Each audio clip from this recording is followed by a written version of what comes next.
Participe do Abril Azul 2021. Confira todas as novidades que preparamos para vocês.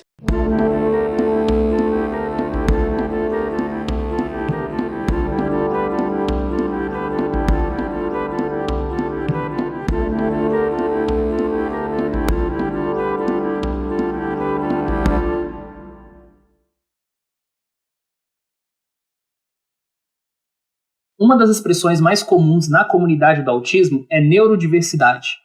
Mas você já se perguntou o que é neurodiversidade? Você sabe o que é isso? É o que eu vou explicar aqui nesse congresso da revista Autismo.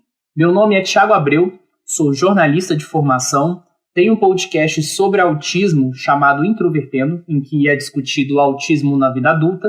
Também pesquiso autismo e sou diagnosticado com síndrome de Asperger desde o ano de 2015. É um prazer estar aqui nesse congresso da revista Autismo mais uma vez, e dessa vez para falar sobre um tema que é muito falado, mas ao mesmo tempo pouco explicado, que é a questão da neurodiversidade. Minha missão aqui é explicar um pouco para você o que significa a expressão neurodiversidade, ao que ela se aplica dentro da comunidade do autismo e o que representa a neurodiversidade hoje dentro da nossa comunidade. Só que antes de explicar o que é neurodiversidade, eu preciso voltar um pouco no passado e explicar algumas questões relacionadas à história do autismo. Como alguns de vocês devem saber, o autismo se tornou um diagnóstico independente durante a década de 1940. Naquele período, o autismo era considerado muito raro, eram poucos casos de autismo conhecidos e quem geralmente falava sobre autismo eram apenas profissionais. Isso foi se flexibilizando ao longo do tempo, principalmente com a entrada de profissionais que também eram familiares de autistas nas discussões sobre autismo.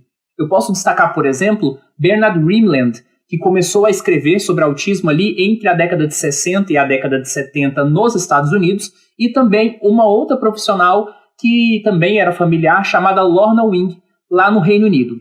Lorna Wing, inclusive, foi muito importante para a história do autismo, porque desde a década de 80, ela começava a postular de que o autismo era um espectro, não era algo simplesmente raro e incapacitante como se previa antes lá nos estudos de Leo Connell. E foi exatamente nesse período aí, na década de 80, que nós tivemos a primeira pessoa autista que começou a falar sobre autismo publicamente e também, assim como os primeiros familiares que também eram profissionais, também era uma pesquisadora. No caso, estou falando de Temple Grandin, que lançou seu primeiro livro em 1986.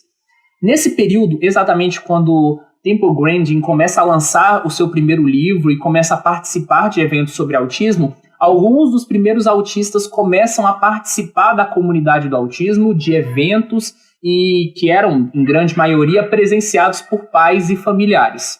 Além de Temple Grandin, outros autistas também começaram a produzir obras sobre autismo, como livros, e participar de eventos. Eu posso destacar, por exemplo, o nome da Donna Williams. Só que havia uma diferença em relação aos autistas que estavam começando a entrar na comunidade do autismo na década de 80, início dos anos 90 já, em relação à visão que se tinha sobre autismo nesse período. Eles começaram a questionar bastante alguns estereótipos sobre o autismo que eram praticamente consenso entre familiares. Também criticavam bastante uma visão sobre o autismo muito negativa que se tinha também dentro da comunidade nesse período. E, por fim, também declaravam que o autismo não era somente uma deficiência, mas também poderia ser uma diferença, como várias outras dentro da sociedade, e que não precisaria ser tão patologizada, digamos assim. Foi exatamente esse cenário que propiciou aquilo que hoje a gente chama de neurodiversidade. E a pessoa responsável por cunhar essa expressão neurodiversidade é uma socióloga australiana chamada Judy Singer. Judy Singer já tinha uma participação dentro da comunidade do autismo no início da década de 90. Ela suspeitava que a sua mãe era autista e que a sua filha também era autista. A filha dela foi diagnosticada com síndrome de Asperger pouco tempo depois, e a mãe dela nunca recebeu o diagnóstico, mas teve uma vida realmente conturbada com uma série de dificuldades sociais. E ela entrou nos estudos da deficiência lá no cenário da Austrália para poder tentar entender essas diferenças dentro da sua família. Até que um dia ela conheceu o livro Um Antropólogo em Marte, do Oliver Sacks, que foi lançado no ano de 1995 e que tinha uma história, um perfil sobre a Temple Grandin. E ali, naquele momento que ela leu esse livro, ela entendeu de que havia uma noção mais flexibilizada sobre o autismo, que não era simplesmente o futuro, estava se consolidando no presente. Foi aí que ela teve o contato real com a temática da síndrome de Asperger, e isso a inspirou para entrar em grupos, em fóruns de autismo na internet. Nessa época, a internet ainda estava engatinhando aí, mais ou menos 1995, 1996, e, consequentemente, diante de todas essas experiências, ela cunhou a expressão neurodiversidade. E aí chegamos no momento mais importante dessa conversa aqui. O que é neurodiversidade? Primeiro, para a gente entender isso de forma precisa, a gente precisa compreender que quando as pessoas falam em neurodiversidade, elas podem estar falando em 3 coisas diferentes. Sim, neurodiversidade pode significar 3 coisas.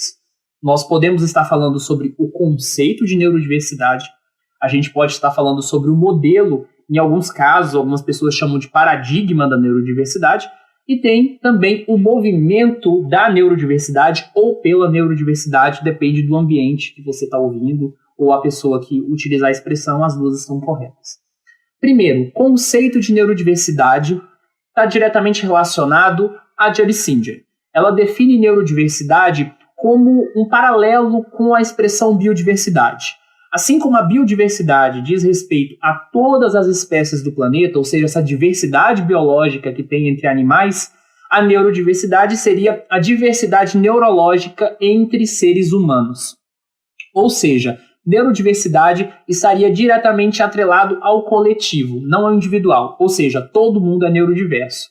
O autista, a pessoa com TDAH e também uma pessoa que não tem nenhum diagnóstico como autismo, TDAH, TOC, etc. Todo mundo é neurodiverso. Quem se enquadra nessa categoria de diferença geralmente é chamado de neurodivergente. Esse é o conceito de neurodiversidade. Mas a gente tem outras 2 expressões, que é o modelo da neurodiversidade e o movimento pela neurodiversidade. E aí a coisa começa a ficar um pouco mais complexa. Primeiro, movimento pela neurodiversidade. Essa expressão geralmente é confundida ou correlacionada ao ativismo de autistas dentro da comunidade do autismo. Lembra que eu falei um pouco antes de que os primeiros autistas começaram a participar da comunidade do autismo e começaram a questionar algumas coisas? Pois bem, o movimento pela neurodiversidade seria esse conjunto de manifestações que envolvem autistas e pessoas com outros diagnósticos para o reconhecimento da deficiência enquanto diferença também. E também por uma perspectiva de direitos humanos em relação à deficiência. O movimento pela neurodiversidade, partindo desse pressuposto, ele antecede a criação do conceito de neurodiversidade de Judy Singer, porque o ativismo dos autistas antecedeu a criação teórica da expressão de neurodiversidade que ela fez. E o modelo ou paradigma da neurodiversidade, que é esse terceiro significado, é uma reflexão filosófica que surgiu a partir de outros autores autistas, especialmente durante a década de 2000, que seria uma espécie de base filosófica para o movimento da neurodiversidade. Segundo o modelo da neurodiversidade, não existiria um padrão ideal ou desejável de funcionamento do cérebro humano. Então eles questionam essa questão. Então, recapitulando aqui os 3 conceitos só para a gente fixar.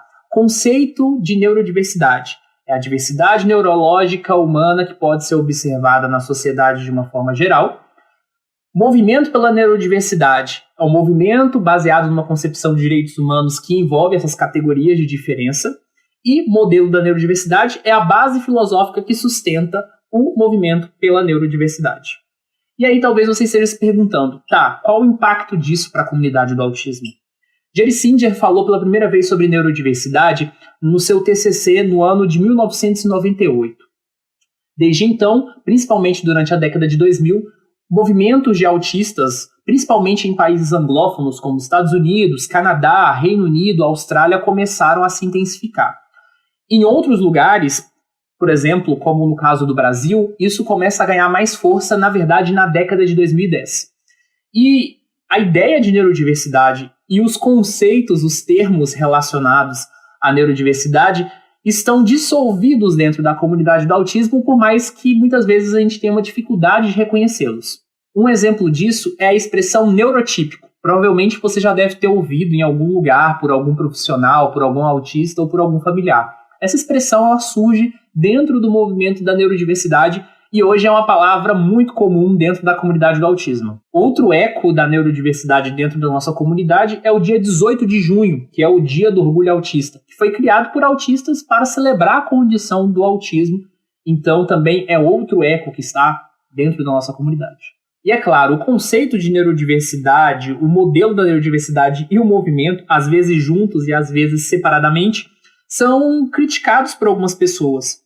Algumas críticas um pouco mais pontuais, outras críticas mais profundas, mas isso seria assunto para outra palestra. E a ideia é simplesmente introduzir o que é a neurodiversidade. Imagino, inclusive, que vai ter outras palestras que vão usar a expressão neurodiversidade, e eu espero que essa minha explicação ajude a você a entender pelo menos um pouco do que significa isso e o que nós estamos falando quando usamos a palavra neurodiversidade em algum contexto dentro da comunidade do autismo.